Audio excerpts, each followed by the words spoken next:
بسم اللہ الرحمن الرحیم۔ محترم ناظرین، السلام علیکم۔ پیام صبح کے ساتھ ایک بار پھر حاضر میں ہوں آپ کا میزبان انیق احمد۔ خواتین و حضرات، پیام صبح میں آج کا موضوع حضرت ابراہیم علیہ السلام۔ آپ جیسے جانتے ہیں کہ آج کل ہم قصص الانبیاء کے تعلق سے ایک سیریز کا ہم نے آغاز کیا ہے۔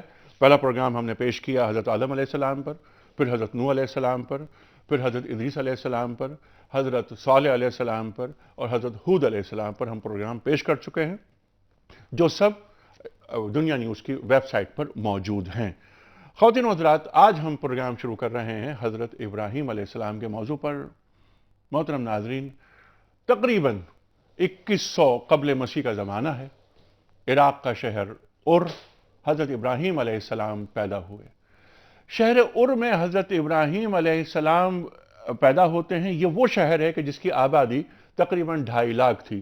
صنعتی شہر، تجارتی مرکز، دیگر شہروں سے بھی تجارتی مال آتا اور جاتا تھا۔ آپ جس شہر میں پیدا ہوئے یعنی میں، وہاں کے لوگوں کا مزاج انتہائی مادہ پرستانہ، آسائشوں میں زندگی گزارنا ان کا مشغلہ تھا۔ سود لیتے دیتے تھے، اور سب سے ایک خاص بات یہ کہ اس شہر میں ہر شخص دوسرے شخص کی طرف شک کی نگاہ سے دیکھتا تھا۔ مقدمہ بازیاں ہوتی تھی، لڑائی جھگڑے ہوتے تھے، بت پرستی ہوتی تھی، شرک ہو رہا تھا اور جانے کیا کیا۔ معاشرہ 3 طبقوں میں بٹا ہوا تھا۔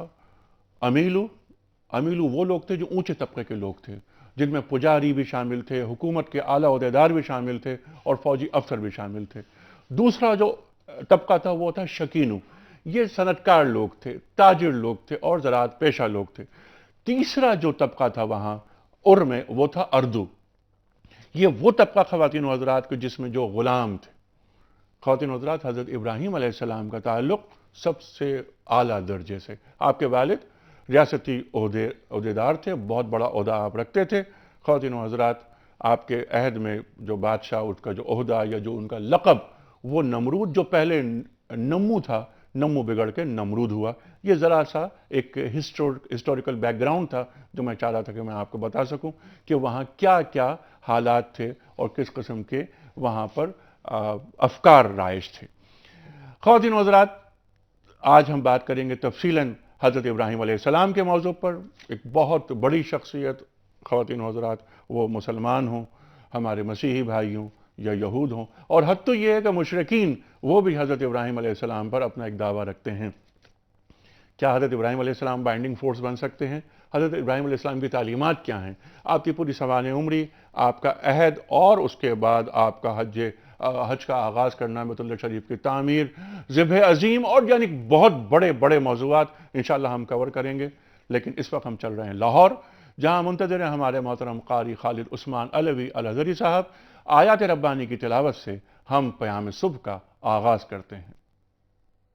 شکریہ انیق صاحب۔ اعوذ باللہ من الشیطان الرجیم، بسم اللہ الرحمن الرحیم۔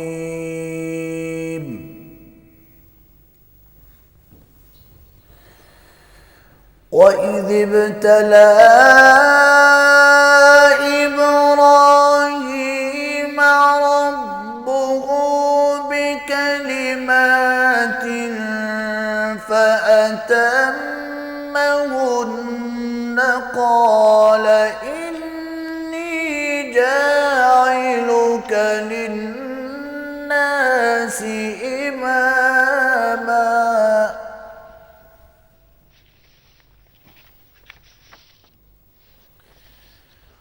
قال ومن ذريتي قال لا ينال عهد الظالمين۔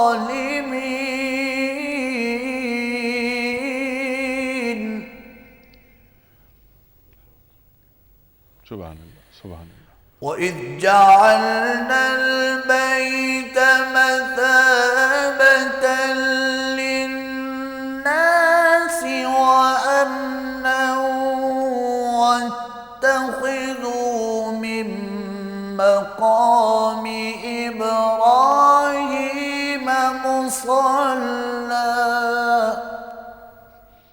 سبحان اللہ سبحان اللہ سبحان اللہ سبحان وعهدنا إلى إبراهيم وإسماعيل أن طهرا بيتي للطائفين والعاكفين والركع السجود.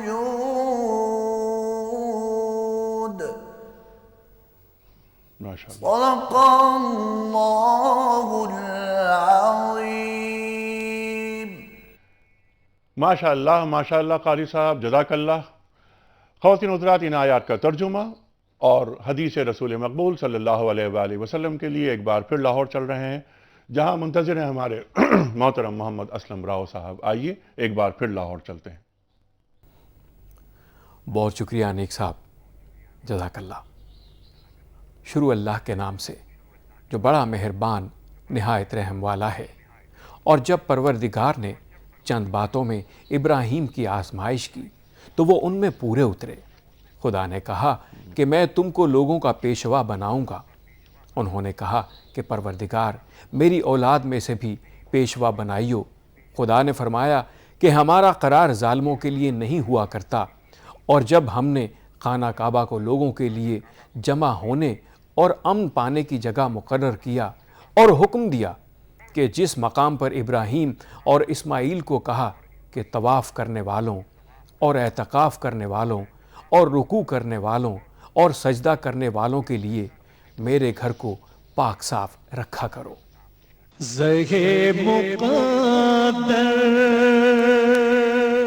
ایک شخص نبی کریم صلی اللہ علیہ وآلہ وسلم کے پاس آیا اور کہنے لگا، یا خیر البریہ، یعنی مخلوق میں سب سے بہتر.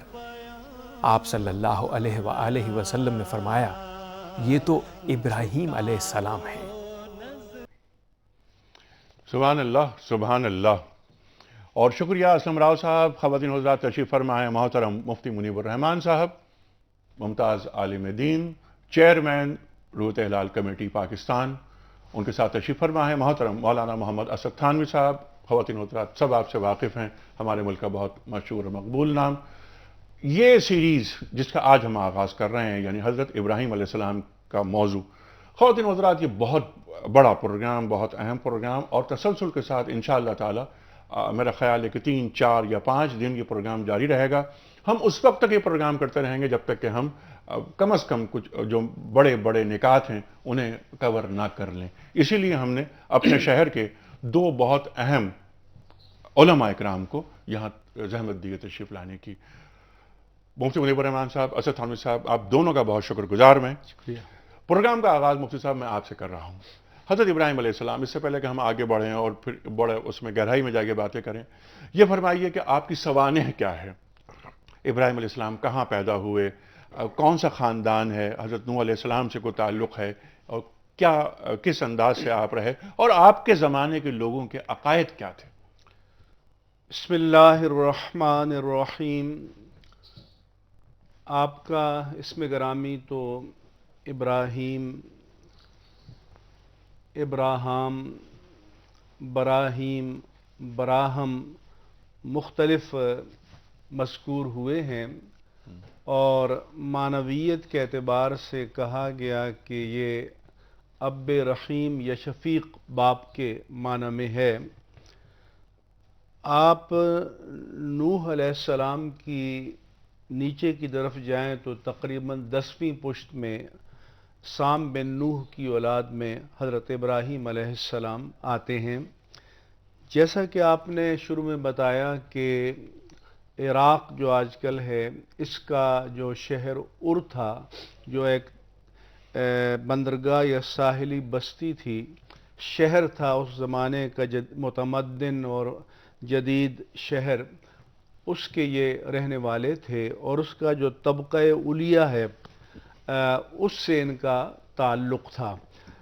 جو آپ نے آبادی یہاں لکھی 2,65,000 یا 50,000، اور صاحب تفہیم القرآن مولانا مودودی نے ایک برطانوی محقق کے حوالے سے 5 لاکھ لکھی ہے، ویکیپیڈیا میں 65,000 ہے، تو آج سے تقریباً 4.25 ساڑھے 4,000 کے سال کے سے پہلے میں سمجھتا ہوں کہ 65,000 یا کم و بیش یہ قرین قیاس ہو سکتا ہے ایک بڑا متمدن صنعتی تجارتی تہذیبی شہر۔ اس کے جو مذہبی نظریات ہیں تو وہاں کے جو اہل اقتدار ہوتے تھے، چونکہ اللہ تعالیٰ نے انسانوں کو عالم اجسام سے پہلے عالم ارواح میں سب کی روحوں کو جمع کر کے الستو بربکم کا سوال کر کے اپنی ربوبیت کا اقرار کرایا، تو ایک برتر ہستی، عظیم تر ہستی، بالا تر ہستی کا تصور انسان کی روح میں پیوست رہا ہے ہر دور میں، لیکن اس کو صحیح طریقے سے پا لینا اور جان لینا یہ بنیادی مسئلہ ہے جس کے لیے نبوت اور رسالت کا ادارہ قائم کیا گیا۔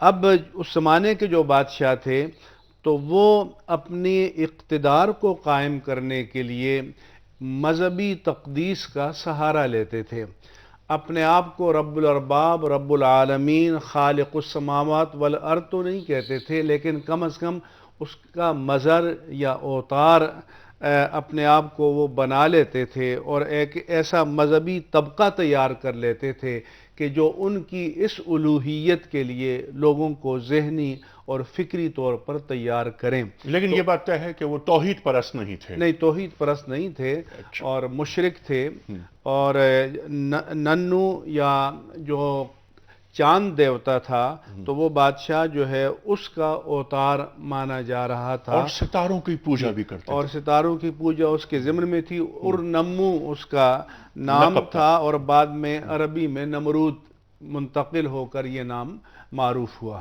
ٹھیک ہے تھانوی صاحب، یہی بات ہم آگے لے کے چل رہے ہیں۔ مذہبی عقائد حضرت ابراہیم علیہ السلام کے زمانے میں جو افراد تھے وہ کیا تھے ان کے عقائد؟ جی بسم اللہ الرحمن الرحیم۔ مفتی منیب الرحمان صاحب نے تفصیل سے اس پہ روشنی ڈالی، اور جو قرآن پاک کی آیات کے مطالعے سے پتہ چلتا ہے کہ وہ قوم، وہ خاندان، وہ معاشرہ جہاں ابراہیم علیہ السلام مبعوث ہوئے وہ بت پرست بھی تھے اور نجوم پرست بھی تھے، یعنی سورج، چاند اور ستاروں کی پرستش کرنے والے۔ اور ابراہیم علیہ السلام کو قرآن پاک میں جو ابھی بھی صورت جو آیت تلاوت کی گئی تو اللہ تعالیٰ نے وَإِذِ ابْتَلَىٰ إِبْرَاهِيمَ رَبُّهُ بِكَلِمَاتٍ فَأَتَمَّهُنَّ، اللہ تعالیٰ فرماتے ہیں کہ ہم نے جو بھی آزمائشوں میں ابراہیم کو ڈالا، جن امتحانوں میں آزمائش اور امتحانوں میں ہم نے ابراہیم کو ڈالا، ان تمام آزمائشوں میں وہ پورے اترے۔ قَالَ إِنِّي جَاعِلُكَ لِلنَّاسِ إِمَامًا، اللہ تعالیٰ نے اس کے نتیجے میں ان تمام امتحانوں میں کامیابی کا صلہ دینے کے لیے کہا کہ انی جاعلک للناس اماما، میں تمہیں لوگوں کا پیشوا بناؤں گا۔ قال ومن ذریتی قال لا ینال عہد الظالمین، تو حضرت ابراہیم علیہ السلام نے یہ سوال کیا کہ اے اللہ، یہ جو امامت کا منصب آپ مجھے عطا فرما رہے ہیں اور پیشوائی کا منصب جو آپ مجھے عطا فرما رہے ہیں، یہ صرف مجھ تک ہی باقی رہ گئے، میری نسل میں بھی چلے گا؟ تو فرمایا لا ینال عہد الظالمین، یعنی تمہاری نسل میں جو لوگ توحید پرست ہوں گے، اللہ کے ماننے والے ہوں گے، ان کو تو میں دوں گا، لیکن جو ظلم کرنے والے ہوں گے، راہ سے ہٹنے والے ہوں گے، انہیں نہیں دوں گا، ان سے میرا وعدہ نہیں۔ حضرت عبداللہ ابن عباس رضی اللہ تعالیٰ عنہ نے، رئیس المفسرین، یہ بیان کیا کہ قرآن پاک میں مومنین کی 3 جگہ 10 صفات بیان ہوئی ہیں۔ ایک تو التائبون العابدون والی آیت میں، ایک قد افلح المؤمنون والی آیت میں، اور ایک 22ویں پارے میں ان المسلمین والمسلمات۔ تو حضرت عبداللہ ابن عباس رضی اللہ تعالیٰ عنہ نے یہ فرمایا کہ قرآن پاک کی ان 3 آیات میں جو 10 علامتیں اور نشانیاں مسلمانوں کی بیان کی گئی ہیں، 30، وہ پوری کی پوری حضرت ابراہیم علیہ السلام میں پائی جاتی تھی۔ اور یہ جو اللہ تعالیٰ نے فرمایا، جو سرنامے میں تلاوت کی گئی کہ وَإِذِ ابْتَلَىٰ إِبْرَاهِيمَ رَبُّهُ بِكَلِمَاتٍ فَأَتَمَّهُنَّ، کہ اللہ تعالیٰ نے جن جن امتحانوں میں ڈالا اور جن جن آزمائشوں میں ڈالا، جو جو امتحانی پرچے ان کو دیے، اس میں یہ اول درجے میں کامیاب ہوئے۔ تو یہ وہ تمام 30 صفات ہیں جو قرآن پاک کی ان آیات میں، جن کو ہم ایک علیحدہ پروگرام میں تفصیل سے بیان کر سکتے ہیں، ان کے اندر جو صفات بیان کی وہ حضرت ابراہیم علیہ السلام میں بدرجہ اتم پائی جاتی تھی۔ اور حضرت ابراہیم علیہ الصلوۃ والسلام کے بعد ان کی اولاد میں ان کے بیٹے اسماعیل علیہ الصلوۃ والسلام بڑے بیٹے، اور چھوٹے بیٹے اسحاق علیہ الصلوۃ والسلام کو اللہ تعالیٰ نے نبی اور منصب پر سرفراز فرمایا، رسول کے منصب کے اوپر. اور پھر آگے قرآن کہتے ہیں وَمِن ذُرِّيَّتِهِ داؤد وسلیمان وأیوب ویوسف وموسیٰ وہارون وکذالک نجزی المحسنین وزکریا ویحییٰ وعیسیٰ والیاس کل من الصالحین واسماعیل والیسع ویونس ولوطا وکلا فضلنا علی العالمین. یعنی ایک کثیر تعداد قرآن پاک میں نبیوں کی، ان کی ذریت اور ان کی اولاد کے اندر بیان کی. علماء نے لکھا کہ ابراہیم علیہ الصلوۃ والسلام کو جب اللہ تعالیٰ نے دنیا میں بھیجا تو ان کی اولاد میں اتنے نبی پیدا فرمائے کہ وہ جو انہوں نے اللہ تعالیٰ سے پوچھا تھا کہ قال ومن ذریتی، تو یہ قرآن پاک میں ان کی تفصیل بیان ہوئی. اور قرآن کہتا ہے ثم ارسلنا رسلنا تترا، کہ ہم نے ابراہیم علیہ الصلوۃ والسلام کی بعثت کے بعد اور ان کی نبوت کے بعد اور ان کی رسالت کے بعد پے در پے نبی بھیجے. لیکن انیس صاحب ایک بات اس میں بڑی قابل غور ہے خصوصاً مسلمانوں کے لیے، کہ قرآن پاک کے اندر اللہ جل جلالہ نے وجہ تخلیق کائنات جناب محمد مصطفیٰ احمد مجتبیٰ سرکار دو عالم صلی اللہ علیہ وسلم کو ہمارے لیے اسوہ حسنہ بیان کیا. لقد کان لکم فی رسول اللہ اسوۃ حسنہ، ہم ان کے غلام ہیں، ان کے پیروکار ہیں، ان کی حیات طیبہ ہمارے لیے اسوہ حسنہ ہے.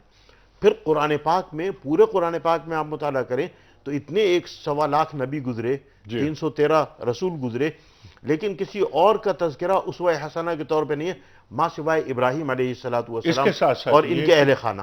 اتباع کے لیے کی جو بات ہوئی کہ اتباع بھی حضرت ابراہیم علیہ السلام کے علاوہ کہیں بھی نہیں. اچھا تھانی صاحب اس میں ایک منٹ ابھی بات مکمل کروں کہ اس میں قرآن پاک میں اللہ تعالیٰ نے فرمایا کہ قد کانت لکم اسوۃ حسنۃ فی ابراہیم والذین معہ.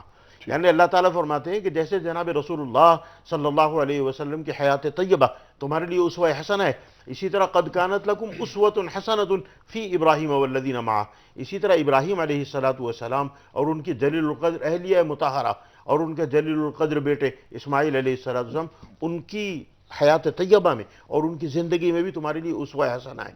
یہی وجہ ہے کہ صفا اور مروہ کے درمیان 7 چکر جو حضرت حاجرہ ان کی اہلیہ مطہرہ نے لگائے، مسلمانوں کے لیے اس کو عمرے اور حج میں واجب قرار دے دیا گیا کہ امت مسلمہ کا کوئی بھی فرد جب تک اس کو مکمل نہیں کرے گا اس کا حج یا عمرہ مکمل نہیں ہوگا. اسی طرح جو قربانی جس کا تذکرہ آگے ہوگا حضرت اسماعیل علیہ السلام کی، وہ امت مسلمہ پہ واجب قرار دے دی گئی کہ کائنات میں جہاں بھی مسلمان رہتا ہے وہ بقرعید پہ قربانی کر کے اس کی یادگار کرتا ہے. یعنی کہ وہ اسوہ حسنہ پہ عمل کیے. میں نے چھوٹی آپ کو 2 مثال. جی ہاں بالکل بالکل. حضرت ابراہیم علیہ السلام کا جو مقام، منصب اور جو مرتبہ، وہ تو اس پر تو اب رفتہ بات ہوگی. لیکن میں مفتی صاحب یہ چاہ رہا تھا کہ ہم اس کو بتدریج آگے بڑھیں، جس طرح اس عہد اختتام تک چلے گئے. میں جیسے آپ نے شروع میں بات کی تھی ترتیب سے آگے جی، اس لیے میں یہ بہت اچھی بات ہے، تمام چیزیں ہم لے کر آئیں گے. اور کیونکہ حضرت ابراہیم علیہ السلام بہت بڑا موضوع، تفصیل پھر جی تفصیل کے ساتھ آگے ہم لے کر چلیں گے. اچھا ہم آگے بڑھتے ہیں. آپ نے آپ کی سوانح بتائی آپ دونوں حضرات نے کہ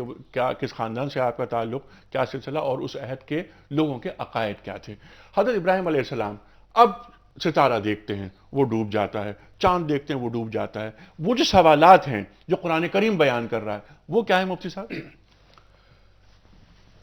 قرآن مجید یہ بیان کرتا ہے کہ ایک مرحلے پہ آ کر حضرت ابراہیم علیہ السلام نے رآ کوکباً، ستارے کو چمکتا ہوا دیکھا تو قال ھذا ربی. اس کے بارے میں بعض مفسرین اس انداز سے ترجمہ کرتے ہیں کہ گویا ان کا اپنا فکری ارتقاء ہو رہا تھا اور وہ ابھی تلاش حق کے سفر میں تھے. ہمارا جو عقیدہ ہے اور نظریہ وہ یہ ہے کہ اللہ تبارک و تعالیٰ کا جو نبی اور رسول ہوتا ہے وہ عطائے نبوت اور اعلان نبوت سے پہلے بھی کبیرہ گناہوں سے اور ہر طرح کے گناہوں سے معصوم ہوتا ہے. اور اللہ تعالیٰ جو اس کو چنتا ہے تو اس میں وہ سارے پوٹینشل اور امکانی صلاحیتیں پہلے سے موجود ہوتی ہیں. تو میں اس انداز سے بیان کروں گا کہ چونکہ وہ قوم ستارہ پرستی، چاند پرستی، سورج پرستی اور جو نور کا طاقت کا مظہر ہو اس کے آگے وہ جھک جاتے تھے، تو آپ نے قوم کی فکری سطح کو بلند کرنے کے لیے اس حکمت دعوت کو اختیار کیا کہ جب ستارے کو چمکتا ہوا دیکھا تو کہا کہ یہ میرا رب ہے، تو یہ استفہامی انداز ہے، یعنی قوم سے کہا کہ کیا یہ میرا رب ہو سکتا ہے جو کائنات میں متصرف ہے، جس کا حکم چلتا ہے، جس کی مرضی چلتی ہے۔ تو تھوڑی دیر میں جب وہ ستارے کی روشنی ماند پڑ گئی تو فرمایا کہ لا احب الافلین، تو جو رب اپنے عروج کو قائم نہ کر سکے تو وہ کسی اور کی حفاظت کیسے کر سکے گا۔ اب اس کے بعد جب چاند ابھر کے اوپر آیا جس کے سامنے ستاروں کی روشنی ماند پڑ گئی، تو اب اس مرحلے میں وہ ایک بڑا منبع نور تھا، تو پھر سوال کیا آپ نے کہ کیا یہ میرا رب ہو سکتا ہے؟ تو پھر کچھ وقت کے بعد صبح ہوئی، جب سورج کی روشنی نمودار ہوتی ہے تو چاند بھی ڈوب جاتا ہے۔ پھر کہا کہ لا احب الافلین، جن پر غروب آئے، زوال آئے، پستی آئے، تو میں اس کو معبود کی حیثیت سے پسند نہیں کرتا۔ معبود تو وہ ہوگا جو خود اپنے کمال پر قائم رہے اور پھر کائنات اس کے حکم سے قائم رہے۔ پھر فرمایا کہ فلما رأى الشمس بازغة قال ھذا ربی ھذا اکبر، جب سورج کو چمکتا ہوا دیکھا تو کہا کہ کیا یہ میرا رب ہے، یہ سب سے بڑا ہے۔ لیکن فلما افلت، جب وہ بھی ڈوب گیا تو پھر انہوں نے کہا کہ انی وجہت وجہی للذی فطر السماوات والارض، سبحان اللہ۔ کہ پھر جن پر زوال آ جائے، جو اپنے عروج کو قائم نہ کر سکیں، جو ایک کیفیت پر قائم نہ رکھ سکیں، تو ان کو میں معبود کیسے مان لوں؟ تو میں اپنا رخ بندگی اس ذات کی طرف کرتا ہوں جس نے آسمانوں اور زمین کو پیدا کیا حنیفہ، اور جو باطل عقائد اور نظریات ہیں ان سب راہوں کو چھوڑ کر ایک راہ حق پر میں رخ کرتا ہوں، اور میں شرک کرنے والوں میں سے نہیں ہوں۔ اور میں تو شرک کرنے یہ والوں میں سے سمجھتا ہوں کہ حکمت دعوت انہوں نے ایک تدریجی اور ترتیبی اختیار کی، تاکہ قوم میں اگر حق کو قبول کرنے کی صلاحیت ہے تو وہ باطل کے بطلان کو سمجھ کر الحق کی حقانیت کی طرف وہ آ جائے۔ ٹھیک ہے مفتی صاحب، یہی بات رہے گی جاری۔ خواتین و حضرات، حضرت ابراہیم علیہ السلام پیام صبح میں آج کا موضوع۔ اس سے پہلے کہ بات مزید آگے چلے، کیونکہ بہت بڑا موضوع ہے یہ، اور بات پہنچی وہاں تک کہ حضرت ابراہیم علیہ السلام نے ستارے کو دیکھا ڈوب گیا، چاند کو دیکھا ڈوب گیا، سورج کو دیکھا ڈوب گیا۔ حضرت ابراہیم علیہ السلام نے کہا یہ میرے معبود نہیں ہو سکتے کہ جو اپنا ہونا بھی قائم نہیں رکھ سکتے۔ جس طرح مفتی صاحب نے فرمایا، بہت ڈیٹیل کے ساتھ اسی بات کو لے کے آگے چلیں گے کہ پھر ان کا مکالمہ کیا ہوتا ہے اپنے والد آزر سے، اور ایک سوال یہ بھی رکھیں گے کہ آپ کے والد کا نام آزر ہی ہے یا آپ کے والد کا نام آزر نہیں تھا۔ خواتین و حضرات، کوئز، کل ہم نے سوال یہ رکھا تھا کہ قرآن کریم کی کون سی سورت نبی کریم صلی اللہ علیہ وآلہ وسلم کے دشمن کے نام پر ہے؟ قرآن کریم کی کون سی سورت نبی کریم صلی اللہ علیہ وآلہ وسلم کے دشمن کے نام پر ہے؟ صحیح جواب ہے سورہ لہب۔ آج کا سوال نوٹ فرما لیجئے، کس نماز میں قرآن کریم کی تلاوت نہیں کی جاتی؟ کس نماز میں قرآن کریم کی تلاوت نہیں کی جاتی؟ تین آپشنز: نماز جنازہ، نماز کسوف اور نماز تہجد۔ تینوں آپشنز آپ کے سامنے ہیں، اور خواتین و حضرات صحیح ٹیلی فون نمبرز وغیرہ آپ کے صحیح جواب بھجوانے کے لیے وہ ہیں 02134527009، 02134528061، ہمارا ای میل ایڈریس ہے ps@duniatv.tv، اور آپ ہمیں 3031 پر بھی SMS کر سکتے ہیں۔ آ رہے ہیں ایک چھوٹے سے بریک کے بعد۔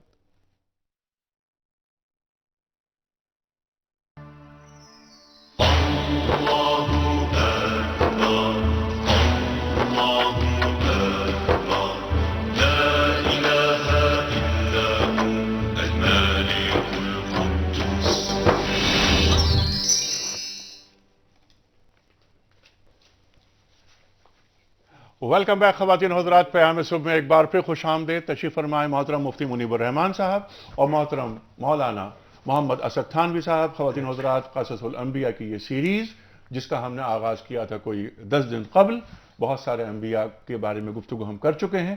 آج ہمارا موضوع پیام صبح میں حضرت ابراہیم علیہ السلام، یہ پہلا پروگرام اس سیریز کا ہم کر رہے ہیں۔ حضرت ابراہیم علیہ السلام کے موضوع پر بہت ساری گفتگو ہو چکی ہے، بنیادی گفتگو آپ کی سوانح، آپ کے جو علاقہ جہاں آپ پیدا ہوئے وہاں کے لوگوں کے مذہبی عقائد وغیرہ وغیرہ، اور پھر حضرت ابراہیم علیہ السلام نے تارے کو دیکھا، ڈوب گیا، میرا معبود نہیں ہو سکتا، چاند کو دیکھا، ڈوب گیا، میرا معبود نہیں ہو سکتا، سورج کو دیکھا، ڈوب گیا، میرا معبود نہیں ہو سکتا۔ پھر ابراہیم علیہ السلام نے قوم کو ایک دعوت دی، اپنے والد کو ایک دعوت دی۔ وہ دعوت حق کیا تھی اس پر ہم بات کریں گے، لیکن پہلے کوئز، کل کا سوال، اس کا درست جواب، اور آج کا سوال۔ ہم نے سوال یہ رکھا تھا کہ قرآن کریم کی کون سی صورت نبی کریم صلی اللہ علیہ وآلہ وسلم کے دشمن کے نام پر ہے؟ صحیح جواب ہے سورہ لہب۔ آج کا سوال نوٹ فرما لیجئے، کس نماز میں قرآن کریم کی تلاوت نہیں کی جاتی؟ کس نماز میں قرآن کریم کی تلاوت نہیں کی جاتی؟ تین آپشنز: نماز جنازہ، نماز کسوف اور نماز تہجد۔ خواتین و حضرات، ہمارے ٹیلی فون نمبرز ہیں 021-345-27009، 021-345-28061۔ ہمارا ای میل ایڈریس ہے ps@duniatv.tv، اور آپ ہمیں SMS کرتے ہیں 3031 پر۔ درست آپشن روانہ فرمائیے۔ ٹیلی فون لائنز اب ہماری اوپن ہیں، آپ کے سوالات، علماء کرام کے جوابات۔ تھانوی صاحب، جہاں تک تو بات پہنچ گئی تھی، اب اس کے بعد ہم آگے چلتے ہیں۔ پہلی بات یہ بتائیے کہ حضرت ابراہیم علیہ السلام کے والد کا نام قرآن کریم میں آزر، ہمارے لیے قرآن کریم آخری بات ہے، حجت ہے، لیکن کچھ مفسرین نے آزر اس نام کے تعلق سے کچھ مزید گفتگو بھی کی ہے، وہ کیا ہے؟ دیکھیے، قرآن پاک میں اللہ تعالیٰ نے یہ بات بیان فرمائی ہے کہ اللہ اعلم حیث یجعل رسالتہ، یعنی اللہ جل جلالہ اس بات کو بہتر سمجھتے ہیں کہ کس کو نبی اور رسول بنانا ہے۔ جی ہاں، دوسرے کا قرآن پاک میں اللہ تعالیٰ نے فرمایا اللہ یصطفی من الملائکۃ رسلا ومن الناس، کہ اللہ تعالیٰ فرشتوں میں سے اور انسانوں میں سے جس کو چاہتا ہے نبی اور رسول منتخب کر لیتا ہے۔ تو معلوم ہے نبی اور رسول جو ہے وہ اللہ جل جلالہ کا انتخاب ہے، یعنی کوئی ایسا کام نہیں جو محنت سے حاصل کیا جا سکے۔ ان دو قرآن پاک کی آیات کی روشنی میں اگر ہم حضرت ابراہیم علیہ السلام کے واقعے کو دیکھتے ہیں، اور قرآن کہتا ہے وَإِذْ قَالَ إِبْرَاهِيمُ لِأَبِيهِ آزَرَ أَتَتَّخِذُ أَصْنَامًا آلِهَةً، یعنی باپ کا نام استعمال کیا ہے، لفظ باپ استعمال کیا ہے، اور عربی میں چچا کے لیے عم کا لفظ استعمال ہوتا ہے، اور حدیث میں بھی ہے نا کہ العم صنو لأبی، کہ جناب رسول اللہ صلی اللہ علیہ وسلم کہ چچا جو ہے باپ کا قائم مقام ہے، تو چچا کے لیے عم کا لفظ استعمال ہوتا ہے۔ تو جب قرآن پاک میں براہ راست اللہ تعالیٰ نے وَإِذْ قَالَ إِبْرَاهِيمُ لِأَبِيهِ آزَرَ أَتَتَّخِذُ أَصْنَامًا آلِهَةً، ان کا باپ کا لفظ کا ہے، تو ہمیں پھر اس میں توجہ کرنے کی کیا ضرورت ہے؟ ٹھیک ہے، لیکن بعض مفسرین کا خیال یہ ہے کہ ان کے والد نہیں تھے، یہ ان کے چچا تھے یا رشتہ دار تھے، اور ان کے گھر میں یہ پرورش پا رہے تھے، لیکن اس لمبی تعویل کی میں سمجھتا ہوں کہ ضرورت نہیں ہے۔ ٹھیک ہے۔ اچھا، یہ سوال میں رکھوں گا آپ کے سامنے، لیکن میں چاہتا ہوں کہ کچھ کاز لے لیتے ہیں، ٹھیک ہے، اس کے بعد یہی سوال آپ کے سامنے ہوگا۔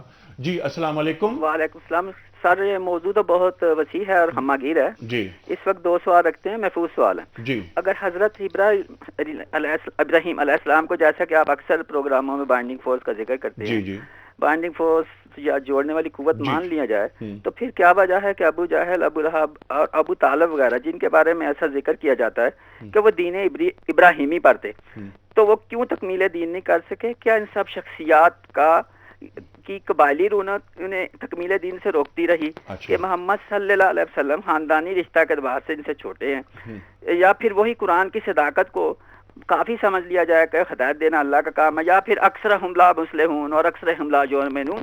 دوسرا سوال یہ ہے کہ مولانا رفیع الدین صاحب کے مترجم قرآن الکریم میں حضرت ابراہیم علیہ السلام کے ذکر کے حوالے سے ایک مقام پر حاشیے میں رقم ہے کہ حضرت ابراہیم علیہ السلام کی شب و روز اللہ پر ایمان لانے کی دعوت پر ایک شخص بھی ایمان نہیں لایا۔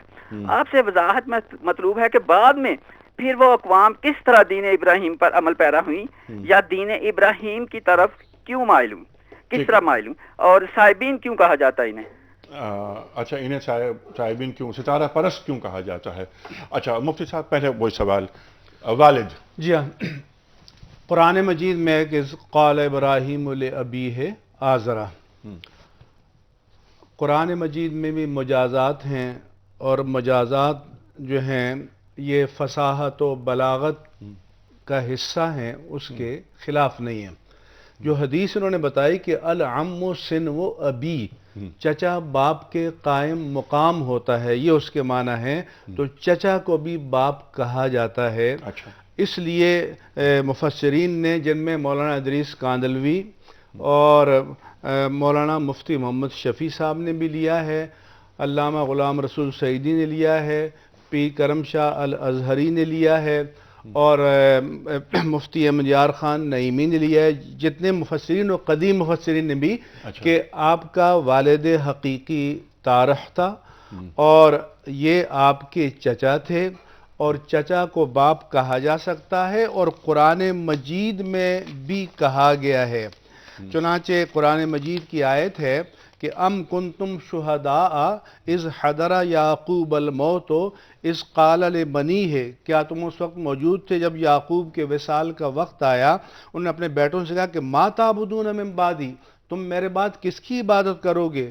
قالوا نعبد الہک و الہ آبائک ابراہیم و اسماعیل و اسحاق، ہم آپ کے آبا کی اور آپ کے جو آبا تھے ابراہیم، اسماعیل، اسحاق، ان کی معبود کی پیروی کریں گے۔ اب ظاہر ہے کہ جو یعقوب علیہ السلام کی اولاد ہے تو ان کا تو اب حقیقی حضرت اسحاق اور حضرت ابراہیم، حضرت اسماعیل تو نہیں ہے۔ حضرت اسماعیل تو یعقوب علیہ السلام کے چچا تھے، تو اس کو بھی قرآن مجید میں بھی چچا کو اب کہا گیا ہے۔ اب دوسرا سوال کہ اچھا ہم یہ کیوں قائم کرتے ہیں؟ اس لیے کہ قرآن نے کہا کہ انما المشرکون نجس، مشرک ناپاک ہوتے ہیں، اور اللہ کے رسول نے فرمایا کہ ما زال انقل من اصلاب الطاہرین الی ارحام الطاہرات، کہ اللہ نے مجھے پاک صلبوں سے پاک رحموں میں منتقل فرمایا۔ اور یہ بھی حضور کی حدیث ہے کہ آدم علیہ السلام سے لے کر آپ کے والد ماجد تک اللہ تعالیٰ نے کائنات میں جو بہتر خاندان تھا اس میں آپ کو رکھا، تو ظاہر ہے کہ پھر سارے کے سارے کم از کم دین فطرت پر ہوں گے، اس میں کوئی مشرک نہیں آ سکتا۔ اب ما کانا استغفار ابراہیم لابیہ، جب وہ گئے نا کہ سلام ساستغفر لک ربی، جب ار سے باپ کو چھوڑ کے جاتے ہیں تو ان کو کہا کہ آپ سے سلام مقاطع، بائیکاٹ، آپ سے تعلق نہیں، لیکن میں آپ کے لیے اپنے رب سے استغفار کروں گا کہ وہ بڑا مہربان ہے۔ پھر فرمایا کہ ما کان استغفار ابراہیم لابیہ، ابراہیم اپنے اب کے لیے جو استغفار کرتے رہے، الا موعدۃ وعدہا ایاہ، چونکہ وعدہ کر چکے تھے۔ اس کے دو معنی، یا تو ابراہیم علیہ السلام نے وعدہ کر لیا تھا کہ میں کروں گا، یا یہ کہ آزر نے وعدہ کیا ہوگا کہ میں آپ کے معبود کو مان لوں گا۔ فلما تبین لہ انہ عدو اللہ، جب ظاہر ہوگا کہ یہ ان کا دشمن ہے تو پھر انہوں نے استغفار کو چھوڑ دیا۔ اب آزر کے لیے استغفار کو چھوڑ دیا، لیکن آخری عمر میں کہتے ہیں کہ رب اغفر لی ولوالدی، اے اللہ تو مجھے بخش دے اور میرے ماں باپ کو بخش دے۔ وہاں اب نہیں ہے، والد ہے، کیونکہ والد حقیقی باپ کو کہتے ہیں۔ اب عربی زبان میں اس کا اطلاق چچا پر بھی ہوتا ہے اور حقیقی باپ پر بھی ہوتا ہے۔ اچھا، یہ ایک بہت اہم نکتہ جی ہاں، کہ اس کا اطلاق والد پہ بھی ہوتا ہے اور چچا پہ بھی ہوتا ہے۔ اب کا، لیکن والد جس سے کوئی پیدا ہوا، ٹھیک ہے۔ اس اچھا، کو اب والد یہ کہ آزر کے تعلق سے حضرت ابراہیم علیہ السلام فرما رہے ہیں کہ یا ابت لا تعبد الشیطان، ہاں بالکل، تو یہاں پر ہاں چچا مراد ہیں، یہاں چچا مراد ہیں۔ جی ہاں، آزر جو عرفاً جن کو باپ کہا گیا، عرفاً جنہیں باپ کہا گیا۔ اچھا، یہ اس میں تو کئی نکات سامنے آئے، اس پہ بھی ہم مزید بات کریں گے۔ اس پہ کچھ کالز ہیں، کچھ امریکہ سے ہیں اور کچھ دیگر جگہوں سے ہیں، ان کو لیتے ہیں۔ جی السلام علیکم۔ ہیلو السلام علیکم۔ جی وعلیکم السلام، السلام فرمائیے۔ علیکم۔ وعلیکم السلام، فرمائیے السلام علیکم سر، فرمائیے سر۔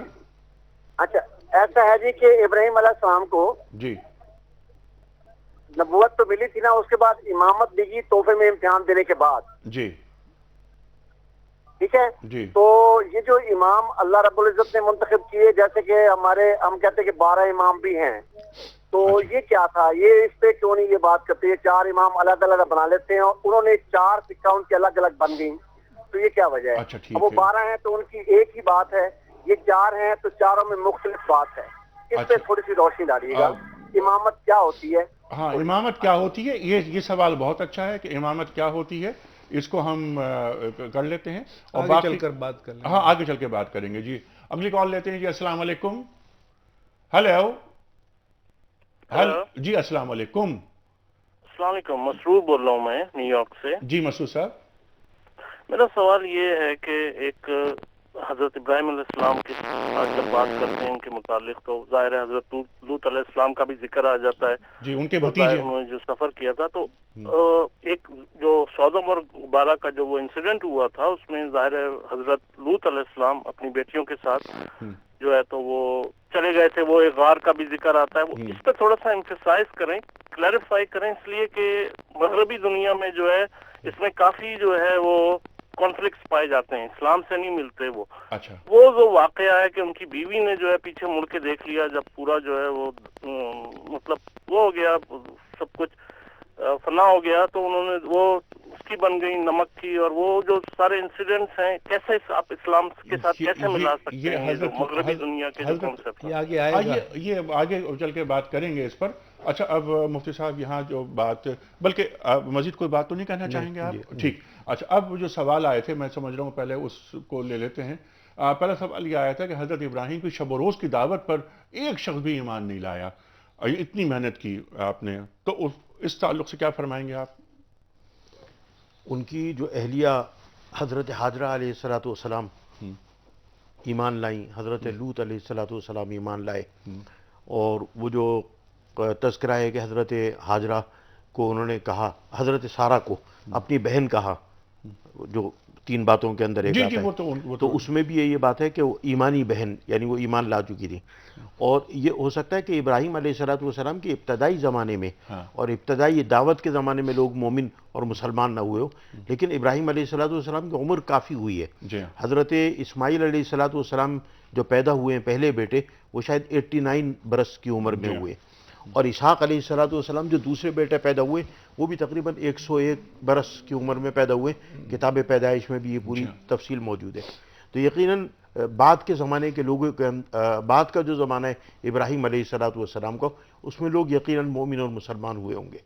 ٹھیک ہے، بالکل۔ اور یہ جب یعنی نمرود سے مکالمے کے بعد، آگ میں ڈالنے کے بعد جب وہ ہجرت کر لیتے ہیں، چھوڑ دیتے ہیں اللہ کی رضا کے لیے اس جگہ کو، اس وقت تک ہو سکتا ہے کہ کوئی بھی آپ کی دعوت سے متاثر نہ ہوا ہو۔ عراق سے شام آئے، پہلے مرحلے میں عرس سے آپ جس کو حورابی کہتے ہیں، یا تفہیم القرآن میں کوسی لکھا ہے، دوسری جگہ کوسل لکھا ہے ویکیپیڈیا اور جگہ میں، وہاں گئے، پھر وہاں سے آپ مصر گئے، مصر سے آپ فلسطین گئے، اور پھر ان کی پلاننگ میں کہ حضرت اپنے بھتیجے کو ایک علاقے میں آباد کیا، اپنے صاحبزادے کو اللہ کے حکم سے دوسرے علاقے میں لے جا کے آباد کیا، تو اسلام کو پھیلانے کے لیے جو ان کی حکمت عملی اللہ تعالیٰ کی طرف سے آپ کو عطا کی گئی، تو اس میں یہ تھا کہ زیادہ سے زیادہ علاقے کو کور کیا جائے۔ آپ کی جو بیوی ہے اس کا نام حالانکہ تفاسیر میں حاجرہ لکھا ہے، لیکن اصل نام اس کا حاجر ہے، ان کا جو مصر کے شاہی خاندان سے جن کا تعلق تھا، اور وہاں سے آپ کو وہ دی گئی۔ تو یہ کہنا کہ کوئی ایمان نہیں لایا یہ درست نہیں ہے، لیکن ابتدائی مراحل میں جب جبر کا دور ہوتا ہے، جب ایک شخص بادشاہ بنا ہے اور خدائی اسٹیٹس اس نے لیا ہوا ہے، تو ظاہر ہے کہ اس سے بغاوت کرنا، اس سے نکلنا لوگوں کے لیے آسان نہیں ہوتا۔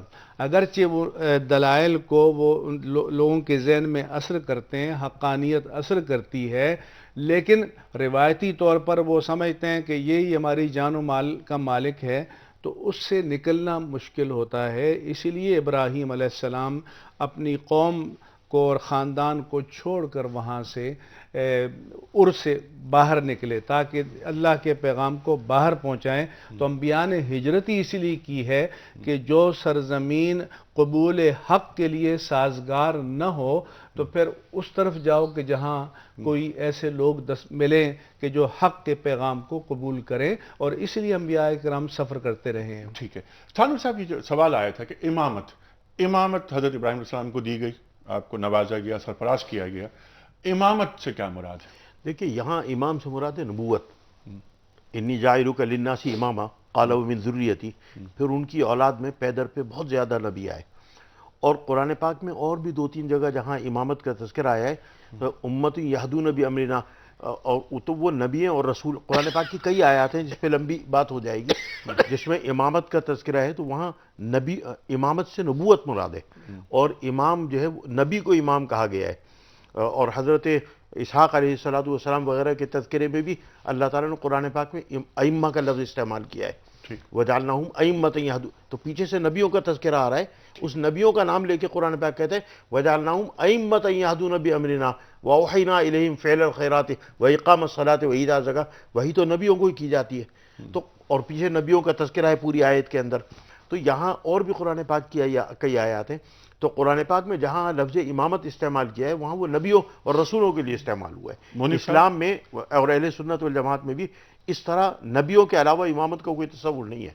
مفتی صاحب، جو حضرت ابراہیم علیہ السلام کی امامت ہے وہ تو ظاہر ہے کہ نبوت کے ساتھ لازم و ملزوم ہے، اور انبیاء کرام کو فرمایا کہ وَجَعَلْنَاهُمْ أَئِمَّةً يَهْدُونَ بِأَمْرِنَا، لیکن یہ بھی قرآن میں ہے کہ کلو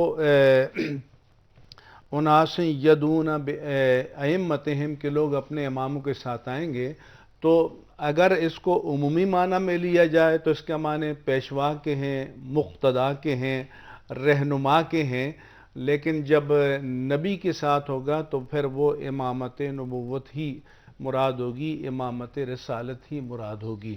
ٹھیک ہے، اور ویسے عام طور پر آپ جانتے ہیں کہ امام کا لفظ مقتدا کے معنی میں، پیشوا کے معنی میں استعمال ہوتا ہے۔ بالکل ٹھیک۔ تو تھانوی صاحب کی بات سے مکمل اتفاق، یعنی دونوں آپ ایک ہی بات کہہ رہے ہیں۔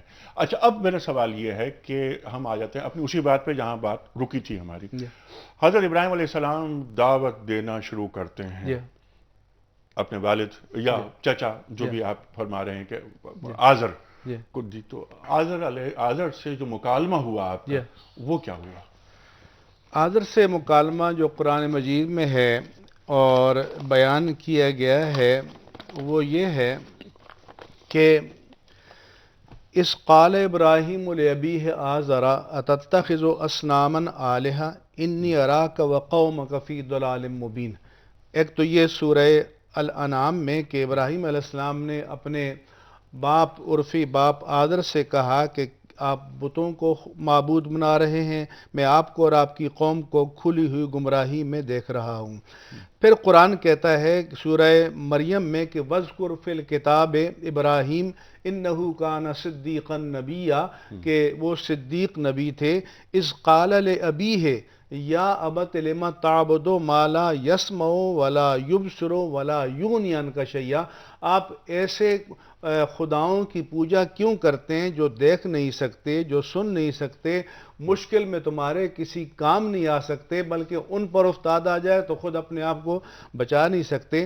یا ابت انی قد جاءنی من العلم یأتک، کہ میرے پاس ایسا علم ہے جو اللہ کی طرف سے آیا ہے، تو فتبینی، میری بات مانو، اہدک صراطا سویا، میں آپ کو سیدھی راہ کی طرف رہنمائی کروں گا۔ آزر جواب دیتے ہیں کہ یہ تم کیا کر رہے ہو، تم میری اصلاح کرو گے؟ ہم تو اپنے باپ دادا کا جو مذہب ہے اس کو مانتے ہوئے چلے آ رہے ہیں، تو اگر تم میری بات کو نہیں مانو گے اور جس طرح میں کر رہا ہوں اسے نہیں کرو گے تو میں تمہیں سنسار کر دوں گا۔ قال اراغب انت عن آلہتی یا ابراہیم لئن لم تنتہی لارجمنک واہجرنی ملیا قال سلام علیک ساستغفر لک ربی انہ کان بی حفیا واعتزلکم وما تدعون من دون اللہ وادعو ربی عسى الا اکون بدعاء ربی شقیا فلما اعتزلهم وما يعبدون من دون اللہ وهبنا له اسحاق ویعقوب وکلا جعلنا نبیا۔ تو اللہ تعالیٰ قرآن پاک میں ان آیات میں جو پہلے آیات پڑھی مفتی صاحب نے، اس کے بعد کی آیات میں اللہ تعالیٰ فرماتے ہیں کہ پھر حضرت ابراہیم علیہ السلام کو کہا کہ اگر تم اپنی اس تبلیغ سے باز نہ آئے اور اگر تم توحید کی طرف بلانے سے باز نہ آئے تو میں تمہیں سنسار کر دوں گا، میں تمہیں چھوڑ دوں گا۔ تو کہتے ہیں قال السلام علیک، کہتے ہیں ٹھیک ہے، السلام علیکم، ساستغفر ربی، میں پھر بھی اللہ سے دعا کروں گا کہ اللہ تعالیٰ آپ کو سیدھا راستہ دکھائے۔